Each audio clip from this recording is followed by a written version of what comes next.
জয় গুরু, জয় গুরু। পরম দয়াল শিশি ঠাকুরের শ্রীচরণে জানাই ভূমিষ্ঠ প্রণাম।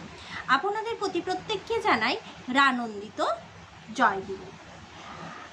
আজ ইষ্ট প্রসঙ্গে আলোচনা করব পরম দয়াল শিশি ঠাকুর আমাদের সত্যি একটি বিশেষ জিনিস দিয়ে গেলেন, আর এটা যদি আমরা সত্যি সত্যি মেনে চলি, গ্রহণ করি, তাহলে আমাদের বিপদ এলেও আমরা তা অতিক্রম করতে পারবো, বিপদ থেকে উদ্ধার হতে পারবো, মনকে আমরা স্থির রাখতে পারবো।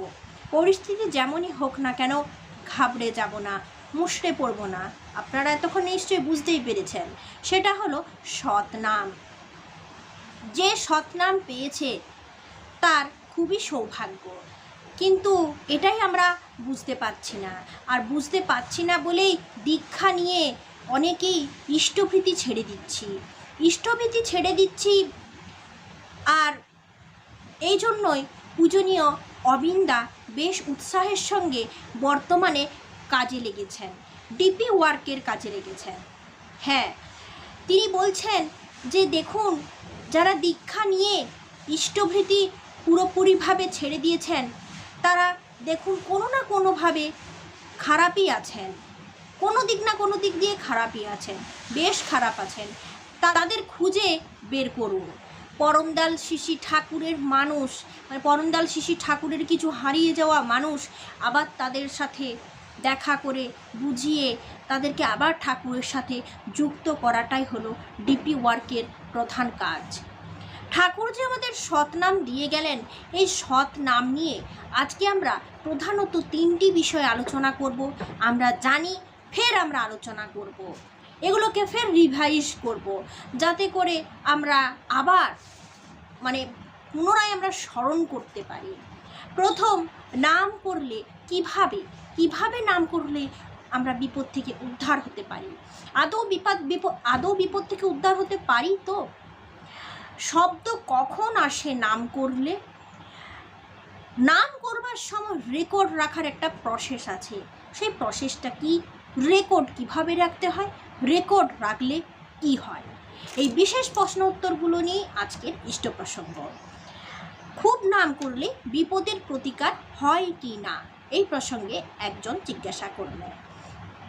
বাইরে কাজকর্ম করছি, এমন সময় হয়তো বাড়ির কোনো বিপদের খবর পেলাম, তখন যদি খুব নাম করি, তাতে কি তার প্রতিকার সম্ভব হয়? এটাই হলো প্রশ্ন।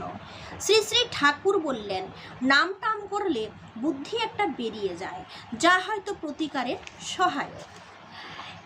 আবার তুমি দূরে নিবিষ্টভাবে নামরত হয়ে আছো, এমন সময় যেখান থেকে হোক কেউ যদি তোমার চিন্তা করে, তাতে তার মনও নামমুখী হওয়ার প্রেরণা পায়। সেই প্রেরণা অনুযায়ী যদি সে নাম করে, তাতে সে উপকৃত হতে পারে। তাই নিজের ও অপরের মঙ্গলের জন্য সব সময় নামময় থাকা ভালো। তবে এই সব বুদ্ধি থেকে, নাম করার থেকে আমি যেমন বলেছি তেমনটি হয়ে ওঠার জন্য যা যা করার তা করতে থাকাই ভালো। তাতে ভেতরে রং ধরে। সর্বদা ভাবতে হয় আমি ঠাকুরের, তার মনোমত হয়ে ওঠাই আমার জীবনের একমাত্র সাধ্য। চলেই দেখো না এইভাবে, তখন আবোল তাবোল চিন্তা করার ফুরসত থাকবে না। ঠাকুরই তোমাকে পেয়ে বসবেন, তাতে যে কি সুখ, কত বড় সার্থকতা, তা বলে বোঝানো যায় না। আমার ধারণা ওকেই বলে বৈকুণ্ঠে বাস। বৈকুণ্ঠে বাস মানে বিগত কুণ্ঠ হয়ে বিষ্ণু লোকে বাস। বিষ্ণু লোক মানে ব্যক্তি লোক।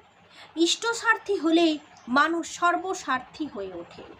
সক্রিয় সুকেন্দ্রিকভাবে সর্বস্বার্থী হয়ে চলাকেই বলে ব্রাহ্মী স্থিতি।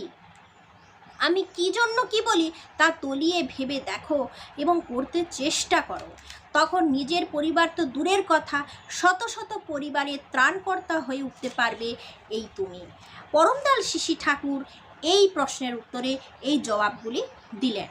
দ্বিতীয় প্রশ্ন, শব্দ কখন আসে? পরমদয়াল শিশি ঠাকুরকে একজন জিজ্ঞাসা করলেন, নাম ধ্যান করি কিন্তু শব্দ পাই না, এর কারণ কি? ঠাকুর বললেন ওটা আসে প্রবল আগ্রহ থেকে। আগ্রহ মানে একাগ্রতা। নাম কম্পন সৃষ্টি করে স্নায়ুর ভিতর তরঙ্গ তোলে, তাতে মস্তিষ্ক কোষগুলির মধ্যে একটা দহন তাপের সৃষ্টি হয়। এতে কানের ভিতর সুপ্ত শব্দগুলি যেগুলি আছে জেগে ওঠে। আসল কথা যোগ টান। অনুভূতির কামনায় নাম করলে সেটা অনুভূতির অন্তরায় হয়ে ওঠে। আমি তাকে ভালোবাসি তার সব কিছু নিয়ে, তাকে জীবন্ত করে তুলতে চাই আমাদের জীবনে। তার পরিপোষণ, পরিপূরণ, পরিরক্ষণ আমার স্বার্থ হয়ে ওঠে। এমনি করে আমাদের অনুরাগ অবাধ্য হয়ে পড়ে, আকুতি এনার্জি হয়ে ওঠে। ভাবের আবেগ হয়তো জাগলো, আবার হয়তো উবে গেল। তাই নিরন্তর সক্রিয় অনুরাগের উপর দাঁড়াতে হয়। আকুতিটা ক্ষুধার মতো, এর সঙ্গে সক্রিয় সম্বেগ থাকলে সোনাই সোহাগা। কোনো ভালো আবেগ আসলে কিছুতেই তা ব্যর্থ হতে দিতে নেই। একজনের প্রতি হয়তো দয়া হলো, কিন্তু তার জন্য যদি কিছু না করি তবে ওই দয়া উবে যায়, আমি নিরেট হয়ে যায়। তার জন্য পরমদয়াল শ্রী শ্রী ঠাকুরের বলা আছে, সৎ চিন্তা যখনই মাথায় আসবে তার সাথে সাথে বাস্তবায়িত করবার চেষ্টা করা এবং বাস্তবায়িত তা করে ফেলা। তাকে অন্তত এক মুঠো চালও যদি দিই তাহলে ওই আবেগটা বজায় থাকে এবং আমার চরিত্র উন্নত হয়। এগুলো ঠাকুরের বলা, এগুলো আমাদেরকে করতে হবে আমাদের চরিত্রটাকে সুন্দর করবার জন্য। তাই ইষ্টানুরাগ বাড়াতে গেলে নিয়মিত ইষ্টভৃতি করে যেতে হয়। তা আমাদের ভিতরে এমন একটা শক্তি সঞ্চিত করে তোলে যা আপদে বিপদের সময় আমাদের অভাবনীয়ভাবে রক্ষা করে। তৃতীয় প্রশ্নের উত্তর, নাম ধ্যানে রেকর্ড করবেন কেন? এই ধ্যান করবার সময় রেকর্ডের কথা পরমদয়াল শ্রী শ্রী ঠাকুর আলোচনা প্রসঙ্গে বলেছেন। তো কি বলেছেন শুনুন। একটি দাদাকে দূর থেকে আসতে দেখে শ্রী শ্রী ঠাকুর বললেন যে বোধহয় খুব নামটাম করছে, একটু শীর্ণ হয়ে গেছে। বর্তমান আচার্যদেবও বলেন নাম ধ্যান করে কি না করে না সেটা চোখ দেখলেই কিন্তু বোঝা যায়। ঠাকুর সংকেত দিয়ে আমাদেরকে শিখিয়ে দিয়েছেন কেউ নাম করে কি না তার পরখ কীভাবে করা যায়। এটা আগেও আলোচনা আমরা করেছি। দাদাটি একটু দূর থেকে শ্রী শ্রী ঠাকুরকে প্রণাম করে ওঠার পর শ্রী শ্রী ঠাকুর জিজ্ঞাসা করলেন, কিরে কেমন লাগছে? দাদাটি এগিয়ে এসে বললেন, ভালো। শ্রী শ্রী ঠাকুর বললেন, ভালোই লাগে, যারা করে না তারা বুঝতে পারে না কত ভালো লাগে। নাম ধ্যান করার সঙ্গে সঙ্গে যেমন যেমন অনুভব হয়, প্রতিদিন একটা রেকর্ড রাখতে পারলে ভালো হয়। সত্যি নাম ধ্যান করবার সময় একটা অনুভূতি আসে, প্রথম প্রথম আসে না, মনটা চঞ্চল হয়ে যায়। সারাদিন যা করছি কিংবা যারা খুব ব্যস্ত, নাম ধ্যান করবার সময় দেখবেন কাজের কথা বেশি মনে পড়ছে, এটা করতে হবে ওটা করতে হবে, এইভাবে মনটা নাম করবার সময় অস্থির হয়ে যায়। কিন্তু এই অস্থিরতাকে মাথায় রেখে লাভ নেই। এই আর নাম করবার সময় বেশি একাগ্রতাকে নিয়ে ভাবলেও কিন্তু নাম ধ্যান ভালো হয় না। একাগ্রতার জায়গায় থাক। পরমদয়াল শ্রী শ্রী ঠাকুরকে একবার এক দাদা প্রশ্ন করেছিলেন যে ঠাকুর, নাম করতে বসে একদম একাগ্রতা আসে না, নাম করতে বসলে গায়ের রোয়া দাঁড়িয়ে যায়। শ্রী শ্রী ঠাকুর আমার সেই দাদাকে উত্তর দিয়েছিলেন যে নাম করতে বসে যা হয় হোক, একাগ্রতার কথা যত ভাববে তত একাগ্রতা নষ্ট হয়ে যাবে, যেটা হচ্ছে সেটাও হবে না। তাই বসে বসে চঞ্চলতার কথা না ভেবে চুপচাপ নাম করে করে অভ্যাস করতে হয়।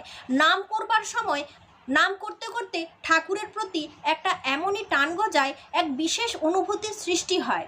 এই অনুভূতিতে যা যা এলো তা লিখে রাখতে পারলে খুব ভালো হয়। এটা আরও ফলদায়ক হয় যখন ব্রাহ্ম মুহূর্তে করা যায়। তাই পরমদয়াল শ্রী শ্রী ঠাকুর আলোচনা প্রসঙ্গে বললেন যে ব্রাহ্ম মুহূর্তে যখন নাম ধ্যান করবেন তখন একটা ডায়েরি নিয়ে বসবেন এবং এই নাম ধ্যান করবার সময় কিছু কিছু কথা মনে হবে সেগুলো লিখে রাখবেন। পরে সেগুলো পড়লে অনেক আনন্দের সৃষ্টি হয়। তো শ্রী শ্রী ঠাকুর এখানে বললেন নাম ধ্যান করার সঙ্গে সঙ্গে যেমন যেমন অনুভব হয় প্রতিদিন একটা রেকর্ড রাখতে পারলে ভালো হয়। এটা একটা প্রত্যক্ষ বাস্তব অভিজ্ঞতা। তো আমি অনেককে বলেছি, কেউ রাখে না। এটা নোট করে রাখার মধ্য দিয়ে আত্মানুসন্ধিৎসা জিনিসটাও বাড়ে। এইসব রীতিমতো করার ফলই আলাদা। সত্যি সুন্দর ফল পাওয়া যায় যদি এটা ঠিকঠাকভাবে করা যায়। নাম ধ্যানের রেকর্ড, এই কথাটা আগেও আমরা অনেকবার আলোচনা করেছি। আসল কথা, এই প্রসঙ্গগুলো প্রায় আলোচনা করা হচ্ছে না বলে আমরা ভুলে যাচ্ছি। কিন্তু নাম ধ্যানের রেকর্ড, নাম ধ্যানের সময়, নাম ধ্যান করবার মতো ঠাকুর কেমনভাবে আসন করতে বললেন, এসব সম্পর্কে আমরা যতই আলোচনা করতে থাকবো, যারা জানেন না, নতুন দীক্ষা নিয়েছেন, তাদেরকেও কিন্তু আপনারা অবশ্যই তাদেরকে পাবেন সৎসঙ্গে, অবশ্যই তাদেরকে জানাবেন। কারণ আমরা সৎসঙ্গে অনেক গুরু ভাইরা, গুরু বোনেরা মিলে একত্রিত হই। এই সময় যদি আমরা এগুলো আলোচনা করি, নাম ধ্যানে কী করে বসা যায়, নাম ধ্যানে কবার করতে হয়, ঠাকুর কিভাবে করতে বললেন, চঞ্চল মনকে কিভাবে স্থির করতে বললেন, তো এই সম্পর্কে যদি কিছু জানার থাকে আপনারা কিন্তু কমেন্ট করবেন। নাম ধ্যান সংক্রান্ত বিভিন্ন বিষয় নিয়ে আমরা পরে আরও আলোচনা করব। আজ আপাতত 3টে বিষয় থাক। আপনারা সকলে ভালো থাকুন, সুস্থ থাকুন, পরম দয়াল শ্রী শ্রী ঠাকুরের চাহিদা পূরণ করুন। জয় গুরু।